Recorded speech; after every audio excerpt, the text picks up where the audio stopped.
Share Beirut presents Leah Baroudi, March. Hello everyone.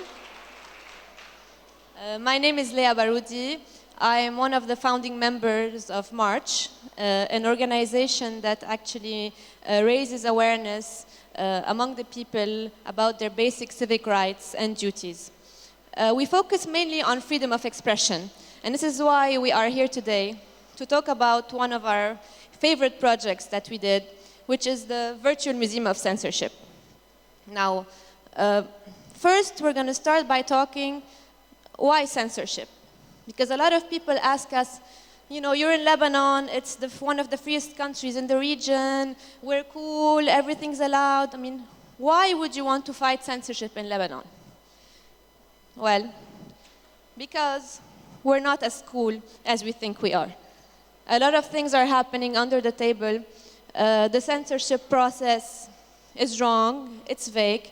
So first I'm going to go through what happens in Lebanon, what is censored, who censors it, and how it's done, in order to introduce to you afterwards the Museum of Censorship and why we are doing it and for what.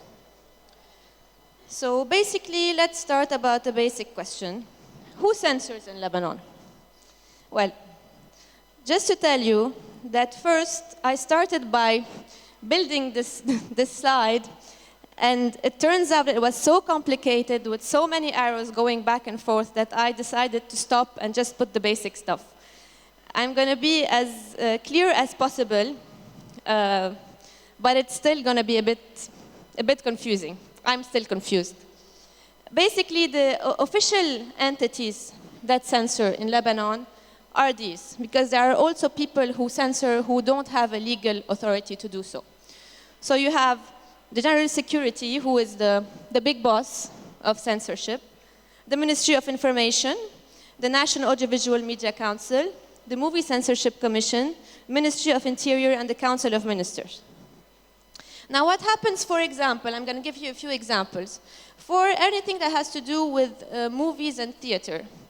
General Security works on prior censorship. So it censors movie scripts and theater scripts, play scripts. So it actually gives its opinion on what should be said, what should be written in the script. It asks artists to say, no, you have to remove this is not good for you. So it actually gets involved in movie writing scripts.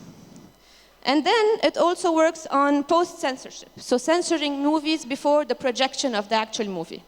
It then, if something does not please General Security in one of the movies, it has to send it to the Movie Censorship Commission.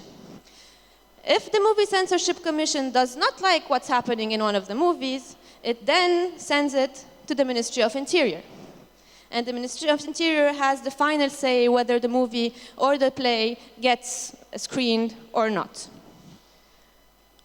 The Ministry of Information, of course, who is always there, and the law does not state clearly what it does, is always here to interfere because he has also a say in if something pleases him or not in this process.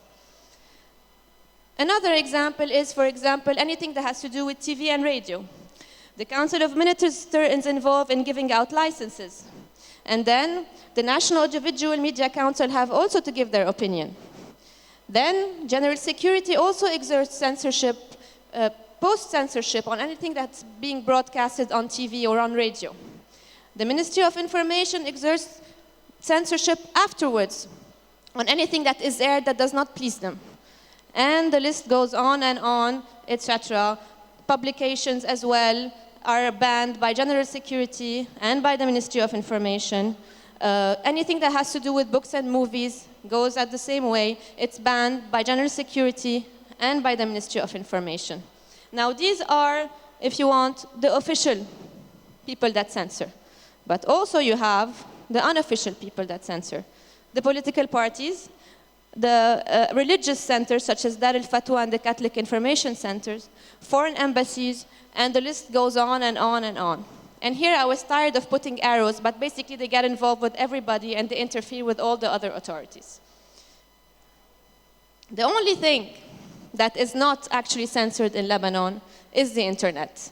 They tried to censor it by passing a law last year, but it did not go through because of the actions of civil society and the activists who did this Lira campaign. So at least we still have this outlet that is not censored, and this is why we are trying to use it today and protect it in order to fight censorship in all the other domains. Now, what does the law say? I'm not going to bore you with exactly what the law says. I'm just going to let you know that the laws and decrees that we have and on which we base our censorship process date from years from before the independence of Lebanon, actually. So you have laws that date from 1934, 47, 48, and the list goes on. There's only one law that's actually a bit more modern, which is the law of the audiovisual, so TVs and radios, which date from 1994, but it's also horrible and needs a lot of work. So our laws are completely obsolete. As well, the law has very vague interpretations. So the law is so vague that anyone can interpret anything it says up to their own opinion. So for example, you can censor if something shows contempt to any religion officially acknowledged by the state. Fine. You can censor anything that's insulting the dignity of the head of state. You can censor anything that's disturbing the public peace. What does that mean? Anything can be disturbing the public peace if anyone sees it in a certain light. You can censor anything that disrespects public order, morals, and good ethics. Anything that incites sectarianism, offends the sensitivities of the public. What does that mean? If someone is more sensitive or is extremely sensitive, does that apply as well? You can censor anything that spreads propaganda that is against the interest of Lebanon. Again, what does that mean? And you can censor anything that exposes the state to danger. So needless to tell you that you can actually censor anything in Lebanon. Now, besides the fact that the law is very unclear, and you have so many authorities that actually exert censorship in Lebanon, what actually happens is even worse. For example, the censorship authorities exert something that we call the no-record policy. They don't leave any track of anything that they censor. I mean, if they censor something, there is no paper trail left. We many times ask them, we want the list of censored items. We would like to know. It's our basic right to know what is being censored in Lebanon. You cannot have that because they don't leave any trail. And this is because we realized it's because you do not hold them accountable anymore. So whenever we say, we tell them, why is this censored? They just tell us, this is not censored. It was actually is, but they never left the paper trail, so they can simply deny.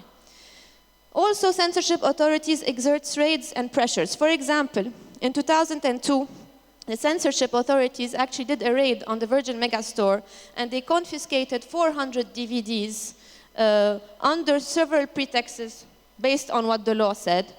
One of the DVDs, for example, was The Naughty Professor. Go figure. So this happens very often. The problem is we don't know about it because people are afraid to talk.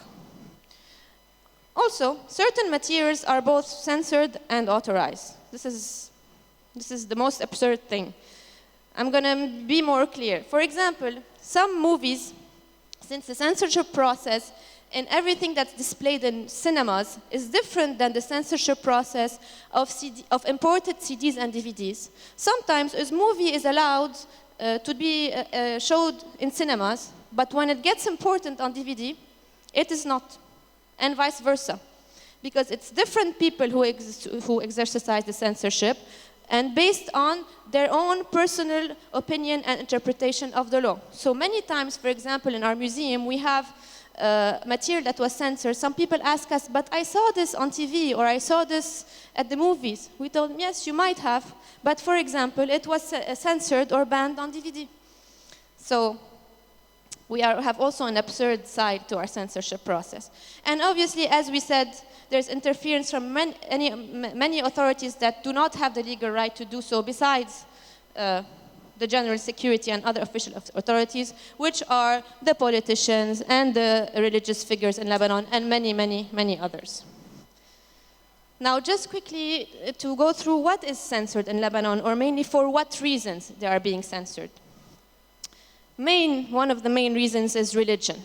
So anything that attempts to talk about religion or to challenge religion in any way, whether Christianity or Islam or anything, is censored in Lebanon. For example, a very stupid example, but there is a movie that's called History of the World that is kind of a parody that goes through the whole history of the world. And it was censored because it showed the Last Supper in a funny, anecdotic way. So in Lebanon, we censored these things. Politics, obviously, is one of the main reasons of censorship. Any movie that talks about any political party, talks about the war, gives its own opinion on whatever happens, is censored. You have many examples, whether it is plays such as The Dictator from Antoine Kerbej, which was censored a long time ago, to Beirut Hotel, which was censored just for mentioning the murder of Rafik Hariri. And the list goes on and on. Then you have, obviously, foreign interference. We should not do anything that jeopardizes our relationship with friendly states. From Iran to Saudi Arabia to Syria to Egypt, anything that talks about any of these countries or any of the regimes of these countries in a bad way is censored. Of course, mentioning military or political figure, like what happened with Zaid Hamdan, the singer, when he was arrested for singing a song called General Suleiman, or what happened with the graffitist Sam'an Khawam, who, because he depicted a military figure, I don't know how this is threatening public peace, was also arrested and put to jail. Of course, the most important and main reason is sex and even homosexuality.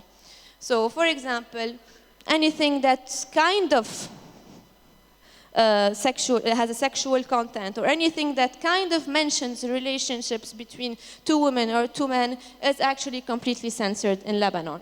I don't know if you've heard of the incident that happened with one of the theater playwriters and actors, Edmo Haddad, which was doing a fundraising event that happened for a children's charity. And he actually auctioned himself in order to raise more funds. So he showed his underwear, which was a Superman underwear, and he actually got arrested for that. So basically, there is some sort of censorship that is really ridiculous in Lebanon. Just to state a few, so the famous underwear of Edmo Haddad that threatened national security for some reason. For example, the famous animated movie, Puss in Boots, which is a classic and a novel initially, which was always called Puss in Boots all around the world. Here in Lebanon, we called it Cat in Boots for some reason. For example, also, a very basic movie called Wrath of the Titans, which talk about Greek gods versus men. Anytime someone mentioned in the movie that man is more powerful than God, the movie was censored. Anytime one of the Greek gods was killed, the movie was censored, because this threatens national peace in Lebanon. So, guys, we're definitely not as cool as we think we are. Now, what are we doing to fight this, basically? Well, the Virtual Museum of Censorship that we created. Why did we create this? The Virtual Museum of Censorship was created because we realized that in Lebanon, people do not have access to information. So, access to information is a basic right, and in this way we can hold the government accountable. When we realized that the government would not give us the list of materials censored, we started researching in archives, talking to people, to find out what was censored and why. And we decided that people had the right to know. Because when you know, like we're saying here, knowing is half the battle. At least we can hold people accountable. Now, the museum categorizes the censorship by either categories, movies, books, theater, or by listing by period. You can even search by censorship reason, by censorship authority, whatever you need to know. You have also information on the law. And the most important thing that we have here and that we're trying to do is that we have a report button. Because what we're trying to do here is to have a website that is collaborative, that is done by everybody. Since the website is not complete, we're trying our best to put as much information as possible, but we want and we would love people to collaborate with us. We want it to become some sort of Wikipedia for censorship. We want people to contribute positively and to try to make a positive change in that. So anything that anyone has information related on censorship that happens, we ask them to please contribute to this website to make it as complete as possible and to help, obviously, in the fight against censorship. Now, this is a first step. We're working on also changing the law. But first, already, if people know and if people contribute and if people try to make a change with us, it's already a lot. And hopefully, we'd like to see some sort of project like this all around the Middle East. You know, a museum of censorship for every country. We would like to collaborate with all of them. And, well, we wish you a good day and enjoy SHARE. And thank you very much